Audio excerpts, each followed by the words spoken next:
ኪዳነ ምሕረት።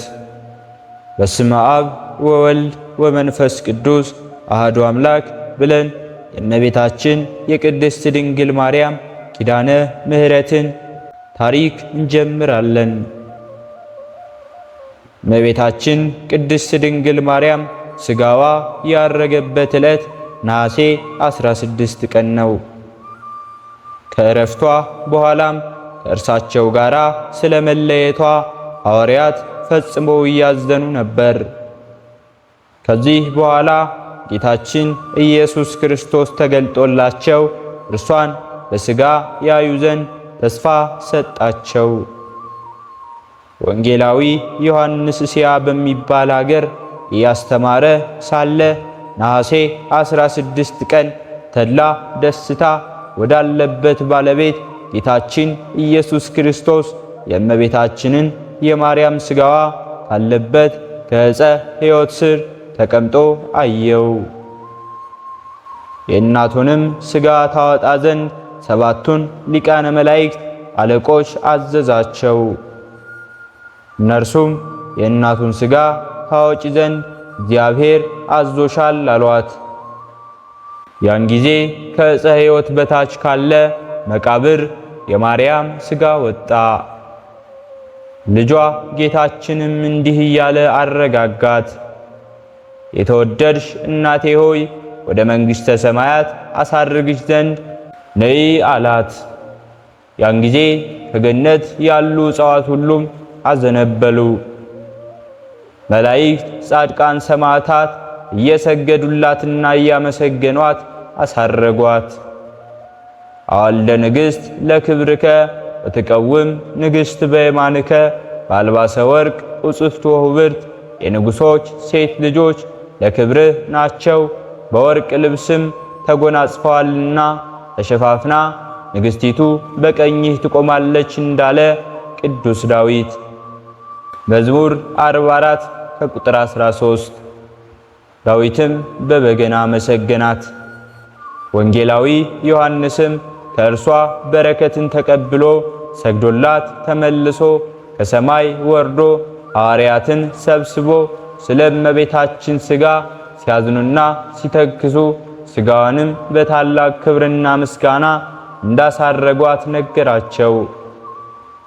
ሐዋርያትም ይህን በሰሙ ጊዜ ዮሐንስ እንዳየና እንደሰማ ባለማየታቸው ባለመስማታቸው እጅግ አዘኑ። ከዚህ በኋላ እያዘኑ ሳሉ እነሆ ክርስቶስ ተገለጠላቸው። ሰላምታ ሰጣቸውና ስለ እናቴ ሥጋ ለምን ታዝናላችሁ አላቸው። ያሳያችሁና ልባችሁን ደስ ሊለው ይገባል ብሏቸው ወደ ሰማይ አረገ። ከዚህ በኋላ ሐዋርያት ዓመት ሙሉ ቆዩ። ነሐሴ በባተ በአንደኛው ቀን ለሐዋርያት ዮሐንስ እንዲህ አላቸው። የእመቤታችን የቅድስት ድንግል ማርያምን ሥጋዋን ለማየት የተዘጋጀን አድርጎ ያሳየን ዘንድ ኑ ይህን 2 ሱባኤ በመጾም ጌታችን ክርስቶስን እንለምነው። በልጇ ቀኝ ተቀምጣ አይተን በእርሷ ደስ እንዲለን አላቸው። በዚያን ጊዜም ዮሐንስ እንዳላቸው በጾም በጸሎት ሱባኤ ያዙ። የነሐሴ ወር እንደ ዛሬ 16ኛ ቀን በሆነ ጊዜ የክብር ባልተቤት ጌታችን ሁሉንም ሐዋርያት ወደ ሰማይ አወጣቸው። በታላቅ ክብር በልጇ ቀኝ ተቀምጣ ከሥጋዋ ተዋህዳ ተነስታ እመቤታችን ቅድስት ድንግል ማርያምን አዩአት። እጆቿንም ዘርግታ ሐዋርያትን እያንዳንዳቸውን ባረከቻቸው። እጅግም ተደሰቱ። ጌታችን ኢየሱስ ክርስቶስ በከበረ ሥጋውና ደሙ ላይ ሰራኢ ካህን ሆኖ እስጢፋኖስም አዘጋጅ ገበሬ ሰናይ ዲያቆን እናቱን ድንግል ማርያምን መንበር አድርጎ ቀደሰ። መዝሙረኛው ዳዊት መዝሙር 44 ከቁጥር 3 እንዲሁም መዝሙር 45 ከቁጥር 4። ሐዋርያትም ዙሪያውን ቆሙ። የቅዳሴውን ሥርዓት በፈጸመ ጊዜ ሥጋውንና ደሙን አቀበላቸው። ከዚያም በኪሩቤልና በሱራፌል ሰረገላ ተቀምጣ በምታርግ ጊዜ ልጇ ጌታችን እንዲህ አላት፣ በዚህች ቀን መታሰቢያሽን ለሚያደርግ በንጽሕና ቅዱስ ቁርባንን የሚቀበለውን ኃጢአቱን እደመስስለታለሁ፣ ይህም ሥጋሽ ወደ ሰማይ ያረገበት ቀን ነው ብሎ የምህረት ቃል ኪዳን ገባላት። ከዚህም በኋላ ወደ ደብረ ዘይት ተመለሱ። የእመቤታችን የቅድስት ድንግል ማርያም በረከቷ፣ ረድኤቷ፣ አማላጅነቷ ከሁላችን ጋር ትሁን። የበላየ ሰብ ዋስትናው የነፍሱ ዋጋ የድህነቱ ምክንያት የሆነችው እመቤታችን ቅድስት ድንግል ማርያም ኪዳነ ምሕረት ናት። ለእኛም ዋስ ጠበቃ ትሆነን። እመቤታችን ቅድስት ድንግል ማርያም በልጇ ከመድኃኒታችን ከኢየሱስ ክርስቶስ መቃብረ ሥጋ በጎልጎታ ስትጸልይ ልጇ መድኃኒታችን ኢየሱስ ክርስቶስ አእላፍ መላእክትን አስከትሎ ወረደና እናቴ ቅድስት ማርያም ሆይ በበጎ ሥራ ስምሽን ለሚጠራ መታሰቢያሽን ለሚያደርግ ቀዝቃዛ ውሃ ቢሆንም በስምሽ ለሰጠ ዋጋውን በመንግሥተ ሰማያት እከፍለዋለሁ ብሏታል። በነቢይም ስም ነቢይን የተቀበለ የነቢዩን ዋጋ ያገኛል።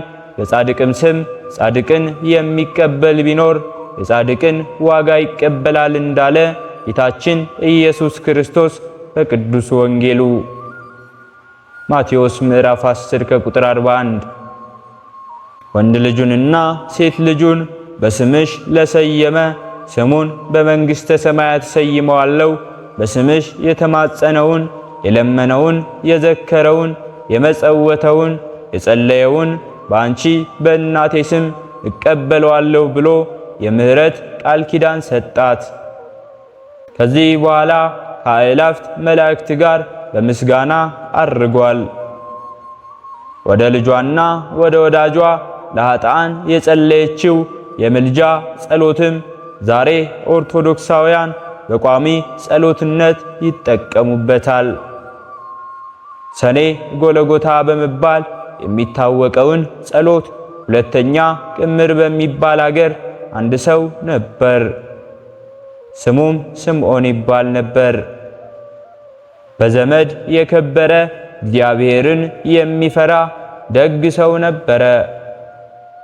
እርሱም እንደ አብርሃም እንግዳ መቀበልን ወደደ። ከአብርሃም ቤት ሥላሴ አደሩ። አብርሃም ይስሐቅን ልጁን ለማረድ ጨከነ ሲሉ እርሱ ሰማና በሥራው ሁሉ አብርሃምን መሰለው።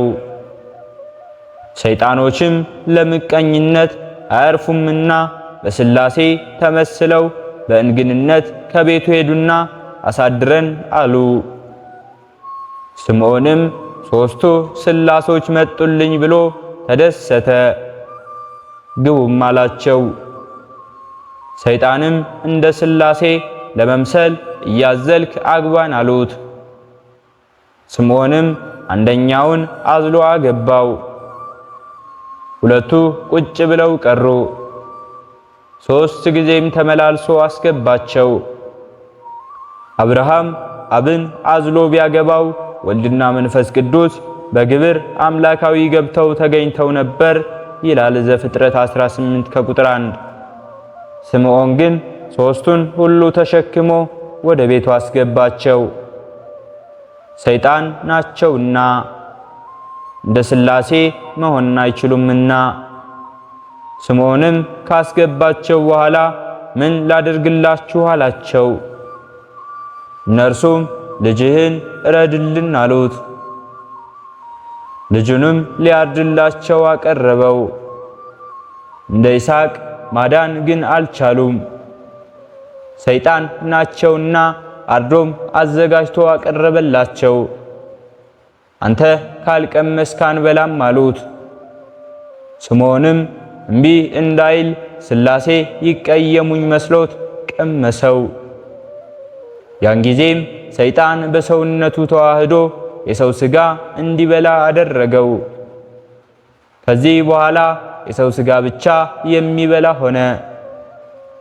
ቤተሰቦቹን ጨርሶ በላቸው።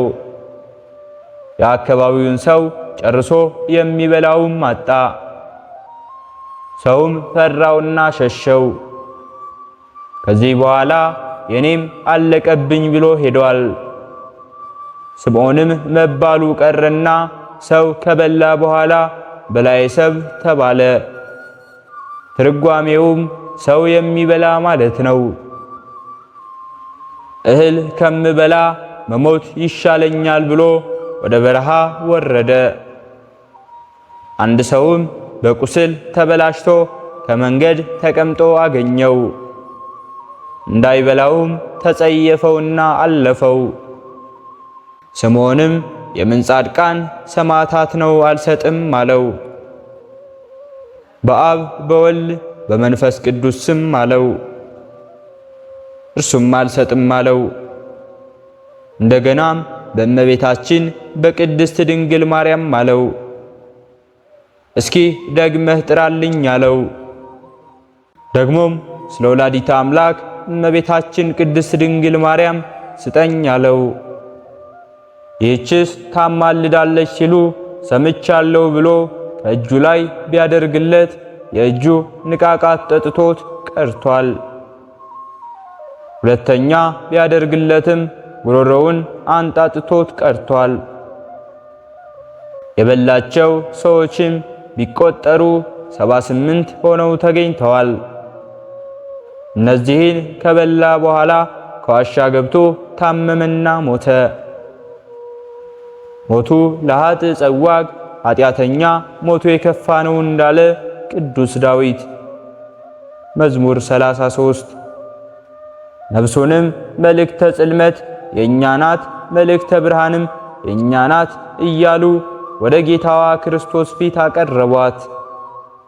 ጌታችን ኢየሱስ ክርስቶስም አላውቅሽም አለ። እመቤታችን ቅድስት ድንግል ማርያምም ከልጇ ፊት ቆመችና በቀዝቃዛ ውሃ ስምሽን የጠራ ይማርልሻል ብለኸኝ የለምን? በስሜ ቀዝቃዛ ውሃ ለተጠማ ሰጥቷል። እሱም አለችው። ጌታችንም 78 ሰው በልታለች፣ ጻድቃን ሰማዕትን መላእክትን እኔን ክዳለች፣ አትማርም ይች ነፍስ አላት። እመቤታችንም ከስሩ ወድቃ እያለቀሰች ለመነችው። ጌታችን ኢየሱስ ክርስቶስም 78ቱን ነፍሳቶችና አካል ጉዳተኛው የጠጣትን ውሃ መዝናቸው ብሎ ቅዱስ ሚካኤልን አዘዘው።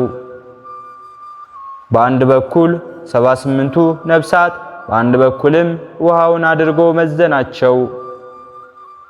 ለጊዜው ነፍሳት ከበድ ብለው ታዩ።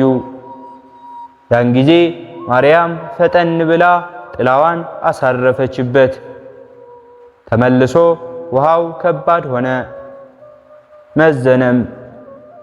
ያን ጊዜ እመቤታችን ቅድስት ድንግል ማርያም ልጇን ጌታችን ኢየሱስ ክርስቶስን አመስግና የበላዔሰብ ስምዖን ነፍስን ለመላእክት ሰጠቻቸው። መላእክትም እያሸበሸቡ ገነት አስገቧት። መላእክተ ጽልመትም አፍረው ተመልሰዋል። የእመቤታችን የቅድስት ድንግል ማርያም በረከቷ፣ ረድኤቷ፣ አማላጅነቷ ከሁላችን ጋር ይሁን። ሕሊናችን በማሰባሰብ አባታችን ሆይ እንበል።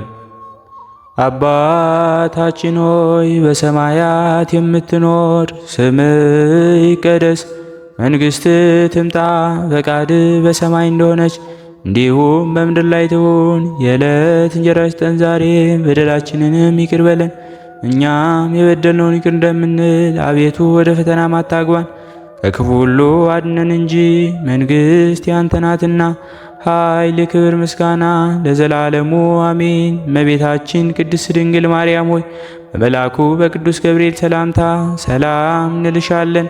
በሐሳብሽ ድንግል ነሽ፣ በሥጋሽም ድንግል ነሽ። አሸናፊ እግዚአብሔር እናት ሆይ ሰላምታ ላንቺ ይገባሻል። ከሴቶች ሁሉ ተለይተሽ አንቺ የተባረክሽ ነሽ፣ የማኅፀንሽን ፍሬ የተባረከ ነው። ጸጋን የተመላሽ ቅድስት ሆይ ደስ ይበልሽ፣ ልዑል እግዚአብሔር ካንቺ ጋር ነውና ከተወደደው ልጅሽ ከጌታችን ከመድኃኒታችን ከኢየሱስ ክርስቶስ ዘንድ ይቅርታውንና ምሕረቱን ለምኝልን ኃጢአታችንንም ያሰርይልን ዘንድ ለዘላለሙ አሜን። ስለነበረን ጊዜ ሁሉ የአምላካችን የልዑል እግዚአብሔር ስሙ ዛሬም ዘወትርም የተመሰገነ ይሁን። አነሳስቶ ላስጀመረን አስጀምሮ ላስፈጸመን ለልዑል እግዚአብሔር ምስጋና ይሁን። ውድ የሃይማኖት ሚዲያ ተከታታዮች ከዚህ በላይ እንድንሰራ አገልግሎቱ በሰፊው ይሰጥ ዘንድ በሀገር ውስጥም በሀገር ውጭም ያላችሁ ይህንን መንፈሳዊ ቻናል ላይክ፣ ሰብስክራይብ፣ ሼር በማድረግ ድጋፋችሁን ታሳዩን ዘንድ በትህትና እንጠይቃለን። ያላችሁን ሐሳብ አስተያየት በኮሜንታችን ስር ላይ አስቀምጡልን። ወስብሐት ለእግዚአብሔር ወለወላዲቱ ድንግል ወለመስቀሉ ክቡር። ይቆየን።